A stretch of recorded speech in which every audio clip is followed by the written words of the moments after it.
घटना बताना चाहता हूं। जैसे आपने देखा नॉर्थ ईस्ट का जो क्षेत्र है, प्रधानमंत्री जी ने इसके साथ एक अलग प्रकार का लगाव रखा है। 8 साल में लगभग 50 बार वो इस पूर्वोत्तर के क्षेत्र में आए। मैं चुनौती से कहता हूं, स्वतंत्रता के इन 75 वर्षों में कोई प्रधानमंत्री ऐसा नहीं रहा होगा जिसने 50 बार इस क्षेत्र की दौरा किया हो। और फिर आपने देखा कि जो पिलर्स ऑफ कनेक्टिविटी हैं, फिर वो चाहे रोड हो, रेल हो, एयर कनेक्टिविटी हो, पावर कनेक्टिविटी हो, टेलीकॉम कनेक्टिविटी हो, ये 5 तो थे ही। इनलैंड वाटरवेज कनेक्टिविटी के लिए भी उन्होंने एक नई अवधारणा दी। एग्जाम्पल के लिए जो पूर्वोत्तर का क्षेत्र है, आसाम हो, यहां तक कि बंगाल भी है, उसमें झारखंड और बिहार का क्षेत्र भी आता है। यहां नदियों के पाट बहुत चौड़े हैं, पानी बहुत गिरता है, बाढ़ की समस्या रहती है। अब देखिए, ये एक चुनौती है, this is a challenge, but how to find out a way in this challenge and get a novelty, एक नया प्रयोग उसमें से हो।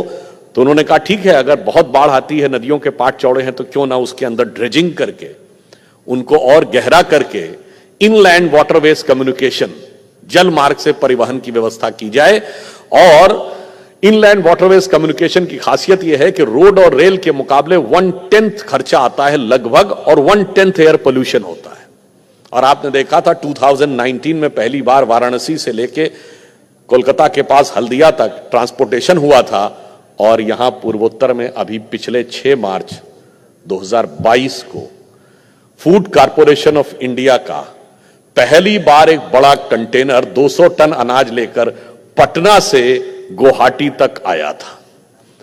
यानी ये एक नई सोच है कि यदि हमारे सामने यह समस्या थी तो उन्हीं नदियों के माध्यम से हम कम्युनिकेशन कैसे कर सकते हैं। अब यहां पर मैं आपसे एक बिंदु और कहना चाहूंगा।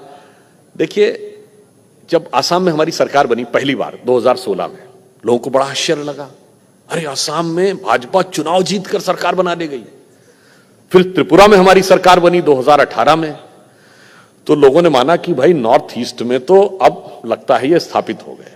आप में से कुछ लोगों को शायद याद हो, जब प्रधानमंत्री श्री नरेंद्र मोदी जी वहां त्रिपुरा की विजय के बाद भाजपा कार्यालय में कार्यकर्ताओं को संबोधित कर रहे थे, तो उन्होंने एक वाक्य बोला कि हम असम जीते और अब त्रिपुरा जीते, इसका मतलब पूर्वोत्तर में कमल खिल गया है और पूर्वोत्तर की दिशा तो बहुत शुभ मानी जाती है, इसलिए अब देश में सब कुछ शुभ ही शुभ होना चाहिए।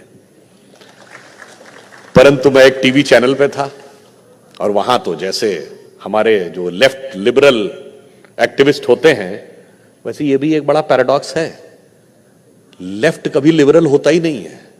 You name a single communist country which is liberal, मगर ये तो वैसा ही है जैसे मैं कहूं कि I am a devotional atheist, मैं एक मतलब नास्तिक भक्त हूं, ईश्वर भक्त हूं, ये वैसा ही कहना है जैसा लेफ्ट लिबरल। अब लेफ्ट लिबरल ने कहा कि भाई प्रधानमंत्री जी ने ये कैसे बोल दिया कि पूर्वोत्तर की दिशा बड़ी शुभ होती है, और पूर्वोत्तर की दिशा जैसा कि नंद कुमार जी कह रहे थे, ईशान कोण कहते हैं हमारे यहां पूर्वोत्तर को। क्या ये तो वास्तुशास्त्र में माना जाता है कि पूर्वोत्तर की दिशा सबसे अच्छी है, तो ये तो एक प्रकार का अंधविश्वास है। प्रधानमंत्री जी को ने एक प्रकार से अंधविश्वास का प्रतिपादन किया जब उन्होंने कहा कि पूर्वोत्तर की दिशा बहुत शुभ होती है। तो मैंने कहा कि प्रधानमंत्री जी जहां तक सोच रहे हैं, आप सोच नहीं पा रहे हैं। पूर्वोत्तर की दिशा शुभ होती है ये हमारे यहां ऐसे नहीं कहा गया है। आप सभी यहां प्रबुद्ध लोग बैठे हैं यूनिवर्सिटी में, यह बताइए अर्थ की मैग्नेटिक फील्ड कहां से चलती है? North to south. अर्थ की magnetic field north to south चलती है, और सन की मैग्नेटिक फील्ड अर्थ को किस डायरेक्शन से आके क्रॉस करती है? From east to west. तो दोनों एनर्जीज का सबसे ज्यादा सुपर इंपोजिशन किस डायरेक्शन में होगा? नॉर्थ ईस्ट में। The super imposition of the magnetic wave of earth and the magnetic wave of sun that conjoins, that the maximum intensity will be in northeast। इसलिए पूर्वोत्तर की दिशा शुभ होती है। इसीलिए देवताओं की आत्मा जिसमें निवास करती है वह हिमालय हमारे पूर्वोत्तर में ही है।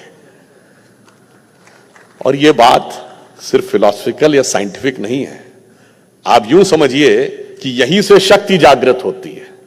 शक्ति के केंद्र मां कामाख्या का केंद्र यहां पर है। आप में से कभी किसी ने ध्यान दिया, जैसे मैंने ये तो बताया कि मां कामाख्या के भिन्न भिन्न स्वरूप देश के भिन्न भिन्न स्थानों में, कामाख्या शब्द का क्या अर्थ है और उसका क्या गहरा गहन रहस्य और धार्मिक अर्थ है। देखिए, काम शब्द जानते हैं कहां से आया है? कामना, डिजायर, इच्छा। सबसे पहले ऋग्वेद में इसका उल्लेख आता है कि जिस समय when the universe would have been created, आप कल्पना करिए, there are two things, a conscious and the material, जिसे कहते हैं सत और असत। सत का मतलब होता है which is perpetual, constant, never changing, absolute. और असत का अर्थ होता है which is changing, which can change, which can destroy, which can vanish. अब उनका कहना है कि ये सबसे पहले काम शब्द कहां आया है? वेदों में एक श्लोक है, कामस्तदग्रे समवर्तताधि तमसो रेता मनसो रेता प्रथमम यदासीत सतो बंधुम असत निर्विंदन हृदय प्रतीक्षा कवयो मनीषा। इसका अर्थ हुआ, अब उत्पत्ति हुई काम की, कामना की, जो मन का अव्यक्त बीज है। जैसा अभी नंद कुमार जी का, मन का कोई इंग्लिश में सिनोनिम नहीं है। माइंड इज नॉट मन, मन का अव्यक्त बीज है, which is a non manifestation basic subtle cause of मन, जो सत और असत के बीच का कनेक्टिंग पॉइंट है। और उसे ही हृदय में धारण करके ईश्वर रूपी कवि ने संसार रूपी कविता की रचना की। The God has created the beautiful poetry like this universe. वहां से शुरू होता, अर्थात संपूर्ण संसार का अस्तित्व जहां से शुरू होता है वह कामना है। और आपके भी जीवन के जो भी बात, आप कोई कार्य सोचिए, any work you have done in your life, from where it has started, first when you have thought about this and the desire emerge in your mind that I have to do this. तो इसलिए मां कामाख्या का अर्थ प्रकृति के उस सबसे पहले तत्व और सबसे पहली शक्ति से है जिसके द्वारा इस संसार की रचना होती है। तो मैं कहना चाहूंगा कि आप सभी लोग यदि मां के उस रूप की धरती पर हैं तो निश्चित रूप से आप परम सौभाग्यशाली हैं।